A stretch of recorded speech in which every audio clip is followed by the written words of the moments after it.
سلن dhiirigal geesiyaasha ciidamada xoogga dalka Soomaaliyeed ee ka sugan furmo hore ee dagaalka meelaasyo kala dagaalamay nabadgeedka Al-Shabaab iyo waliba geedka wafdu soo horka u taliyaha ciidamada xoogga dalka Soomaaliyeed General Maxamed Sheekh Abdullaahi Xirow oo ay qayb ku hayeen wasiirada wasaaradda warfaafinta iyo tamartiga kheyraadka biyo dawlad goboleedka Koonfur Galbeed Soomaaliya iyo deeran deegaanka Goofgudud Buure ee gobolka Bay meelaasyo oo fidhan ee ururka 45aad guutada 8aad qaybta 6aad ee ciidamada xoogga dalka Soomaaliyeed ujeedada wafdiga waliba hay'adda kurgalo ka baahiyo ku jira deegaanka iyo dhiirigelinta ciidamada xoogga dalka Soomaaliyeed ka sugan meelaasaya waliba si gooni oo la hadlaan inta badan shacabka deegaankaasi waliba ciidamadii injeedina hadallo dhiirigelin iyo mahadnaq iska jari Taliyaha ciidamada xoogga dalka Soomaaliyeed qaybta 6aad General Maxamed Sheekh Abdullaahi Xirow yaan ku horan ciidamada xerada kala hadlay oo ka dhiirigeli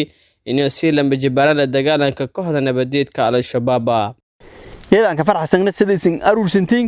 oo arday heeganka keetin cadowga muxuu ahaa shabaab mayn rajeena in arday shabaab hoob inta hadda macaan in arday miidsho inta ku rooran waan guriga ku qaadataan hoob ilaahay raal karka ballan ma taas shabaab may fiiriyay ilata shabaab may fiiriyay sidaad hubaysanta iyo sidaad infeejiganta ya fiiriye shabaab hadda may ku wargobne ani la ku dhamaay meel dhinin koonfurta dhinin keenga ja arday hanbahen meel la raw lung adeegow iyo meel la raw may magaje garas habad dhulkaas iyo ka dhuumadahan sidaas daraadiye may limbahnya inaysan diyaar an haatan haddii hanada macaan ani arday 10 dhagdaan la isin ku fadee hoob ilaahay raala ka dhaka shabaab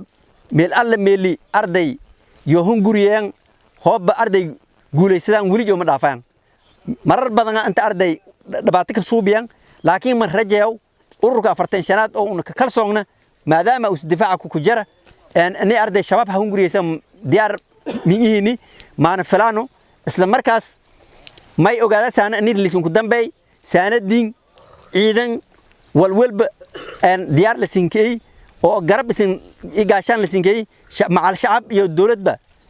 la sin garab surunyo ogaada wasiirada wasaaradda warfaafinta iyo tamartiga kheyraadka biyo dawlad goboleedka Koonfur Galbeed Soomaaliya mudane Ilyas Saciid Ali Qalinle iyo Iimaan Ali Abdi iyo ciidanka umuji inay marwalbiyo garab surunto dawladda isla markaas in la ku caawiyo doon dhibaatooyinkii hala darasa way bani aan kuma hanagana dadaalada hamiin iyo maalin u hayan umatiyo xaqiiqatan way baba salaansiin kuwade anoo ka dahoowa xukuumadda Koonfur Galbeed afshay dhammaan mas'uuliyiinta Koonfur Galbeed gaar ahaan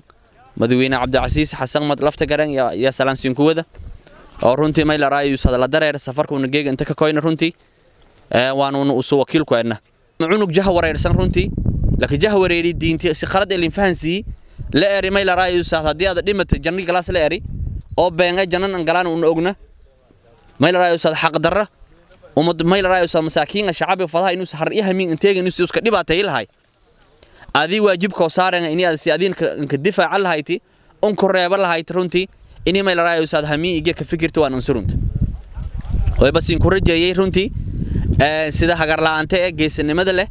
oo isan hamiiga hanjeedan eedeedan kama hasantiin runtii way baa ma waan sinku fadhina inay isan si lama jibaartaan geeg wal isan ka dhiirido korna aan soo bii korna iyo ka dhiiridahaya may ku mid inay shacabka iyo dhibaateeyaan inay shacabka may la raayo hortiyo dadka dhibaateeyaan runtii isagna way baa tiin dad ciidan qaran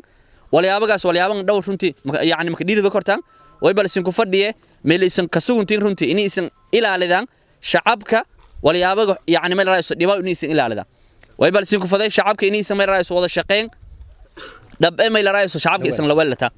way bal isan ku faday shacabka inay isan sin arga inay eetin ehelsho inay eetin dad inteega inay shacabkaas badbaadiyahay hamiiga shacabka waa inay isan dhaxgalaan shacabka isdheegahayne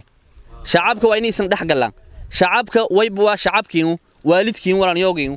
inay isan dhawaataan la isan ku faday hajiida tan maskantiyo eedeed hajiida tan la isan ku faday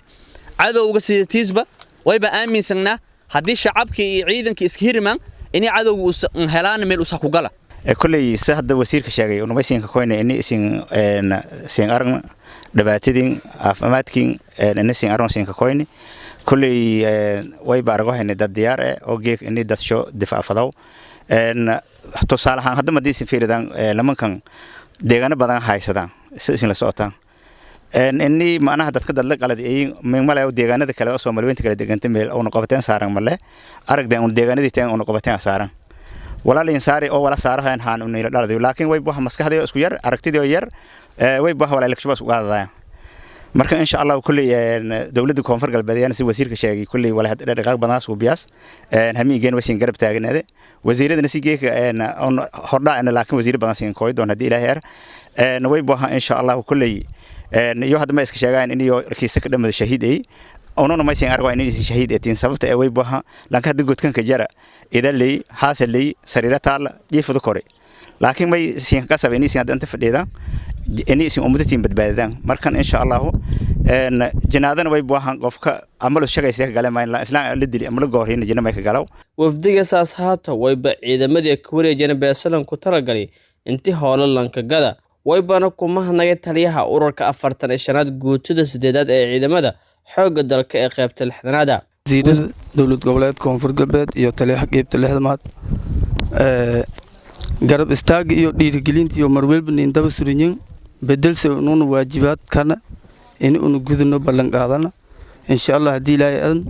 waa naafki gaaliyo ninka talagalan ku wareegnay waan eedan maasanyin wasiirka wasaaradda warfaafinta iyo wacyigelinta bulshada dawlad goboleed koonfur galbeed Soomaaliya iyo taliyaha ciidamada xoogga dalka Soomaaliyeed ee qaybta 6aad yaan ka dambeyntii ku hadalay beesadoon la deersay ujeedada ku dambeeyay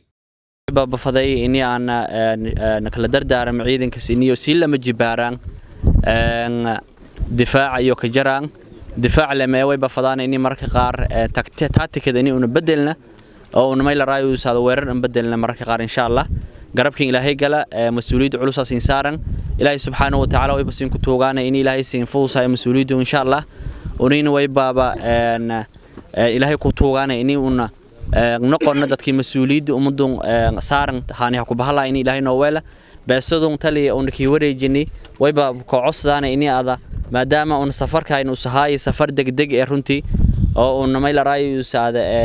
أروح كين كشاقنا إرنتي إني هذا أنك قد الناف قال عيدنك كفرحي إن شاء الله إسلاقي قدوم ما إلى رأي يكون رجيان إن شاء الله وأنا سلدر إيران إذا أنا ما حسنته oo una booqasho aan ka koyni goobaha hore ee jiida difaaca taasoo micnaaje ay inay la dhiirigeli ciidanka xoog dalka Soomaaliyeed micnaaje ma arday inay la siinka sabadaw xaqan latiin waajibkan gudubahaytan dhiirigelinu walaan iyo wal ku wiin ya xaqan latiin yaan istaahilan marna ma falaw أنا أردي مورالكين هان إيو ولا مدة